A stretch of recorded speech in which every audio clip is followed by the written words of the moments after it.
আজকে তুমি ওলি আউলিয়া মাজারের ভিতরে তুমি আগুন দিয়ে পুড়িয়ে দিচ্ছ।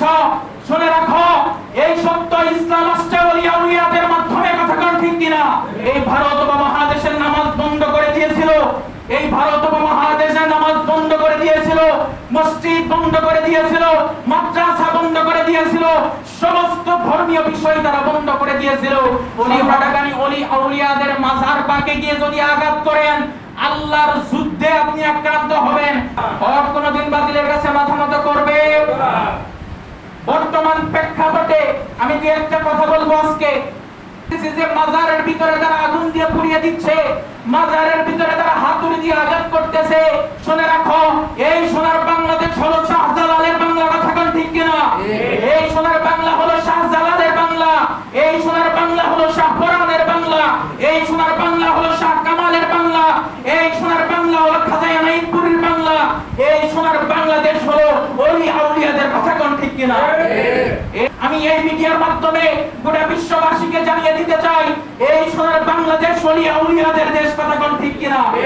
হক্কানি পীর মাশায়েখের যদি কোন হক্কানি পীর ওলি আউলিয়াদের মাজারের ভিতরে যদি ফারদার আবার যদি কেউ আগুন দাও, আবার যদি কেউ হাতুড়ি দিয়ে আঘাত দিতে থাকো, আমরা শাহজালালের রূহানি সন্তানরা প্রস্তুত আছি তোমাদেরকে তার বাংলা জবাব দিতে। কথা কোন ঠিক? দেখতেছো ওলি আউলিয়াদের দেখানো পথে তুমি চলতেছো। আরে বেটা, 550 বছর আগে যখন মুজাদ্দিদ আল-ফাসানি যখন একা দাঁড়িয়েছিল, তোমাদের মতো বড় বড় মুফতি, তোমাদের বড় বড় গ্র্যান্ড মুফতি শাইখুল হাদিসরা, বেঈমান মুনাফিকরা রাষ্ট্রের কাছে বিক্রি হয়ে গিয়ে ইসলামকে বিক্রি করে দিয়েছিল। সেই সময় তোমার ফতোয়া ছিল না, সেই সময় যিনি ইসলামের ঝান্ডা, সেই সময় যিনি ইসলামের পতাকা উত্তোলন করেছিল, তিনি হলেন আল্লাহর ওলি, আল্লাহর ওলি হযরত মুজাদ্দিদ আল-ফাসানি আল ফারুকী রাহমাতুল্লাহি আলাইহি। জোরে কোন আল্লাহু আকবার। এই ভারত উপমহাদেশে যিনারা ইসলাম নিয়ে আসছেন, তিনারা হলেন ওলি আউলিয়া। কথা কোন ঠিক কিনা? আল্লাহ পাক 1000 বছরের মুজাদ্দিদকে পাঠিয়ে এই ইসলামকে আবার নতুন ভাবে সংস্করণ করে দিল। এই ইসলামকে আবার নতুন ভাবে সংস্করণ করে দিল। কিভাবে সংস্করণ করলো? সম্রাট আকবর চালু করলো, নামাজ চলবে না। মুজাদ্দিদ আল-ফাসানি বলল নামাজ চলবে। সম্রাট আকবর চালু করে দিল, মসজিদ বন্ধ। মুজাদ্দিদ আল-ফাসানি বলল মসজিদ খুলতে হবে। সম্রাট আকবর চালু করে দিল, মাদ্রাসা বন্ধ। মুজাদ্দিদ আল-ফাসানি বলতে লাগলো মাদ্রাসা খুলতে হবে। জোরে কোন সুবহানাল্লাহ। আজকে তুমি ওলি আউলিয়া মাজারে তুমি হাতুড়ি দিয়ে আঘাত করতেছো। এই সত্য ইসলাম পেয়েছি ওলি আউলিয়াদের মাধ্যমে। আমার মতো মোল্লার জন্য ইসলাম পাই নাই, আপনার মতো শাইখুল হাদিসের জন্য ইসলাম পাই নাই। ইসলাম পেয়েছি আল্লাহর ওলিদের জন্য। কথা কোন ঠিক কিনা? ইসলাম পেয়েছি আল্লাহর ওলিদের মাধ্যমে। ইসলাম পেয়েছি, নামাজ পেয়েছি, রোজা পেয়েছি, হজ পেয়েছি, যাকাত পেয়েছি, ইকামত পেয়েছি, কুরবানি আবার পেয়েছি।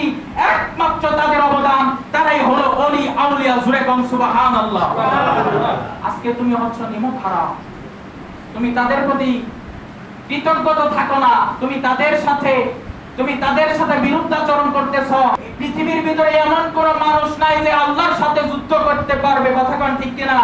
ফেরাউন আল্লাহর সাথে যুদ্ধ ঘোষণা করেছিল, নমরুদ আল্লাহর সাথে যুদ্ধ ঘোষণা করেছিল, তারা টিকতে পারে নাই। আর আমরা তো সাধারণ মানুষ, আমরা টিকতে পারবো না। কথা কোন ঠিক কিনা?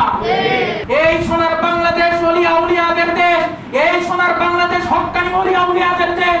এই সোনার বাংলাদেশে যদি আপনি আমি বসবাস করতে চাই, এই সোনার বাংলাদেশে যদি আপনি আমি বাস করতে চাই, এই সোনার বাংলাদেশে যদি আপনি আমি মোল্লাগিরি করতে চাই, ওলি আউলিয়াদের প্রতি সম্মান, ওলি আউলিয়াদের প্রতি শ্রদ্ধা রেখেই আপনাকে আমাকে এই দুনিয়াতে এই বাংলাদেশে বসবাস করতে হবে। কথা কোন ঠিক কিনা?